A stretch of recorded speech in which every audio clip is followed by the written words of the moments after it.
మనుషులను చాలా సింపుల్ గా చంపి తెగ నరుకుతున్నారు హంతకులు. శ్రద్ధావాకర్ మర్డర్ నుంచి ఇప్పటి వరకు ఎన్నో ఘోరమైన హత్యలు మనం చూసాం. మొన్నటి వరకు మనం నవీన్ హత్యను చూసి షాక్ అయ్యాం. ఇప్పుడు చెన్నైలో కూడా ఇలాంటి దారుణమైన మర్డర్ జరిగింది.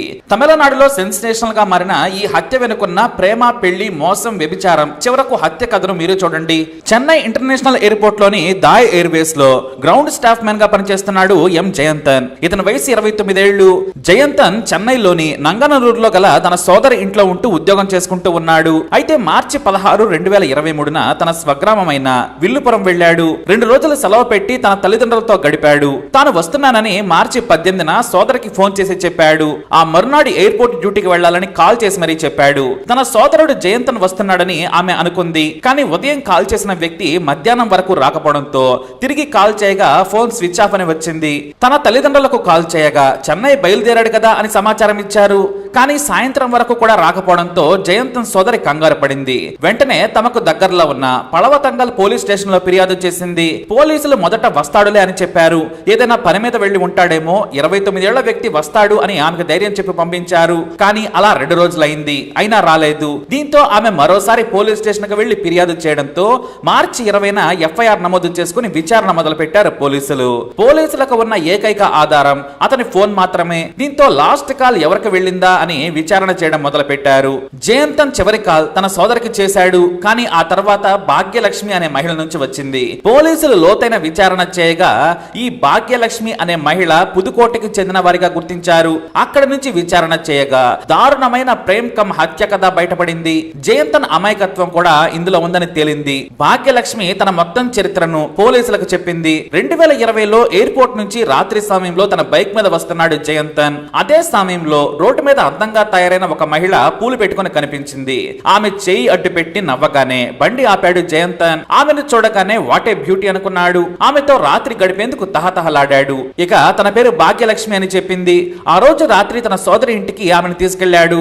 అప్పుడు అతని సోదరి ఇంట్లో ఎవరూ లేరు. అయితే ఆ రోజు రాత్రి ఆమెతో ఎంజాయ్ చేసిన ఆ తర్వాత వరుసగా 3 రోజుల పాటు భాగ్యలక్ష్మిని తనతోనే ఉంచుకున్నాడు. ఆమె మాటలకు అందానికి పడిపోయాడు. ఇక అదే రోజు తాను ప్రేమిస్తున్నాను, ఈ తప్పుడు పని వదిలేసి తనతో గడుపుతావా అని అడిగాడు. నాకు మంచి జీవితాన్ని ఇస్తానంటే ఎందుకు వద్దంటానంది భాగ్యలక్ష్మి. అలా ఓ వ్యభిచారిణి ప్రేమలో ఓవర్ నైట్ లో పడిపోయాడు. అలా పుట్టిన వారి లవ్ సీరియస్ గా దాదాపు 3 నెలలు సాగింది. కొన్ని రోజుల తర్వాత భాగ్యలక్ష్మితో ప్రేమను తన సోదరికి చెప్పాడు జయంతన్. ఆమె కోప్పడింది. ఒక వ్యభిచారిణి చేసుకోవాల్సిన అవసరం నీకేంటి, ఆమె ఫ్యామిలీ బ్యాక్గ్రౌండ్ ఏంటి అని అడిగింది. కానీ భాగ్యలక్ష్మి మైకంలో ఉన్న జయంతన్ ఆమె మాట వినలేదు. తల్లిదండ్రులు వద్దని కాళ్లు పట్టుకుని జయంతన్ బ్రతిమలాడినా సరే వినలేదు. ఎవరికి చెప్పకుండానే ఓ గుడిలో భాగ్యలక్ష్మిని పెళ్లి చేసుకున్నాడు, ఓ పూజారి సాక్షిగా. ఇక్కడ ఈ పూజారిని గుర్తుపెట్టుకోండి, ఎందుకంటే ఇతని క్యారెక్టర్ మళ్ళీ వస్తుంది. ఇక జయంతన్ కంటే ఆమె వయసు 10 ఏళ్లు పెద్దది. అయినా సరే పిచ్చి ప్రేమలో మునిగిపోయాడు. పెళ్లి తర్వాత సోదరి ఇంటిని వదిలేసి వేరే కాపురం పెట్టాడు. దాదాపు 6 నెలలు ఇద్దరు సవ్యంగానే ఉన్నారు. కలిసి సంతోషంగా జీవించారు. అయితే ఆమె పాత కస్టమర్లు తరచూ ఫోన్ చేసి కోరిక తీర్చాలని అడిగేవారు. దీంతో ఫోన్ నంబర్ ను మార్పించాడు జయంతన్. భాగ్యలక్ష్మికి కావలసినంత బంగారం కూడా కొనిపెట్టాడు. వేలకు వేలు డబ్బులు దారబోశాడు. తాను దాచుకున్నంతా కూడా ఇచ్చేశాడు. ఆ తరువాత తమ ఇంటి దగ్గర అప్పులు తీర్చాలని 4 లక్షల రూపాయలు తీసుకుంది. ఆమె మీద ప్రేమతో మొత్తం ఇచ్చేశాడు. మొత్తానికి భాగ్యలక్ష్మి మీద పిచ్చి ప్రేమను పెంచుకున్నాడు.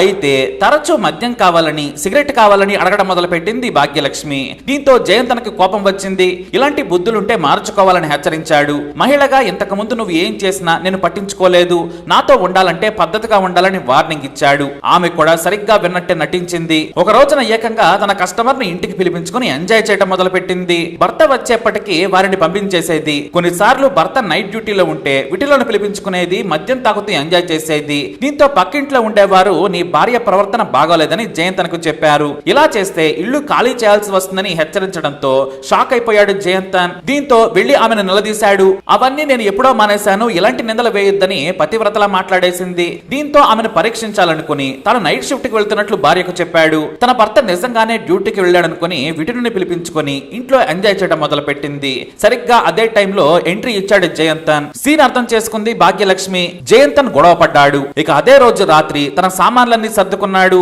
మిగతా సామాన్లు అంటే బెడ్ నుంచి ఫ్రిడ్జ్ వరకు అన్ని భాగ్యలక్ష్మికి వదిలేసి వెళ్లిపోయాడు. అలా వారి పెళ్లి 6 నెలలకి 3 నాళ్ల ముచ్చటగానే మిగిలిపోయింది. తన భార్యను వదిలేసి మళ్లీ సోదరి ఇంటికి వచ్చాడు జయంతన్. కానీ తాను ఇచ్చిన డబ్బులు బంగారం ఇవ్వాలని డిమాండ్ చేసేవాడు. ఆమె మాత్రం నాతో గడిపినందుకు వాటికి తీరిపోయిందని నిర్లక్ష్యంగా చెప్పేది. చెప్పేది. అందుకు జయంతన్ ఊరుకునేవాడు కాదు. ఇక మరో పక్క తనను పెళ్లి చేసుకున్నట్లే చేసుకుని అంతా చూపించి మధ్యలో వదిలేశాడని భాగ్యలక్ష్మి తనపై పగ పెంచుకుంది. తరచూ ఫోన్ చేసి డబ్బులు అడిగేవాడు. ఆమె ఇస్తానని చెప్పి తప్పించుకునేది. వారి మధ్య రిలేషన్ మొత్తం దెబ్బతింది. అయితే జయంతన్ తనకు మంచి లైఫ్ ఇచ్చినా తన బుద్ధి ఏమాత్రం మార్చుకోలేదు భాగ్యలక్ష్మి. అతడిచ్చిన లైఫ్ బాగున్నా ఆ బ్రతుకు తాను బ్రతకలేకపోయింది. అలా అని వదులుకోలేక పగ పెంచుకుంది. పెళ్లి చేసుకున్నట్టే చేసుకుని వదిలేశాడని పగ తీర్చుకోవాలి అనుకుంది. అందుకోసం తన దగ్గరకు వచ్చే రెగ్యులర్ కస్టమర్లతో కలిసి హత్యకు ప్లాన్ చేసింది. మార్చి 18న ఉదయం చెన్నై బయలుదేరిన జయంతన్ ఆమెకు కాల్ చేశాడు. నా డబ్బులు ఇంకా ఎప్పుడిస్తావంటూ దబాయించాడు. దీంతో తన దగ్గర డబ్బులున్నాయని చెప్పి పుదుకోటైకి పిలిపించింది. అతను నిజంగానే డబ్బులు ఎంతో కొంత వస్తాయనే ఉద్దేశంతో వెళ్లిపోయాడు. కానీ అక్కడికి వెళ్లగానే భాగ్యలక్ష్మి ఇంట్లో ముగ్గురు యువకులున్నారు. డబ్బుల విషయంపై భాగ్యలక్ష్మితో గొడవ పడ్డాడు. కానీ అప్పటికే ప్లాన్ చేసుకున్న ఆ నలుగురు కలిసి అదే ఇంటికి తలుపు వేసి గొంతుకు తాడు బిగించి హత్య చేశారు. ఆ తర్వాత శరీరాన్ని ముక్కలుగా నరికి 5-6 పాలిథిన్ కవర్లలో ప్యాక్ చేశారు. జయంతన్ శరీర భాగాలను చెన్నై నుంచి వేర్వేరు ప్రాంతాల్లో 400 కిలోమీటర్ల పరిధిలో వాటిని డంప్ చేశారు.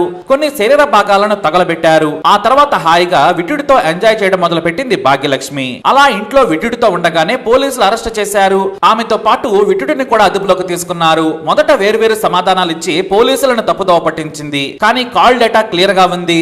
ఆమె మాట్లాడిన మాటలు కూడా రికార్డ్ లో ఉన్నాయి.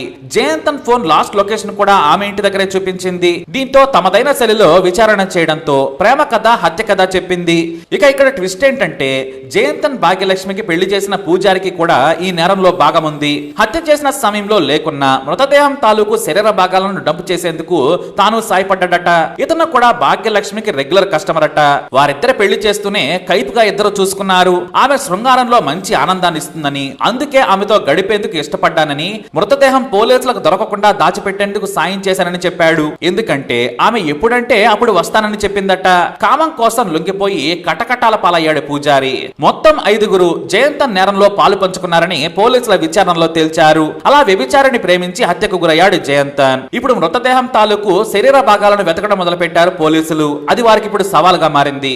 మరి ఈ భాగ్యలక్ష్మి స్టోరీపై మీ అభిప్రాయాన్ని కమెంట్ ద్వారా తెలియజేయండి. అలాగే ఈ వీడియో అప్డేట్స్ కోసం మై ఛానల్ ఫాలో అవ్వండి. తప్పకుండా సబ్స్క్రైబ్ చేసుకోండి.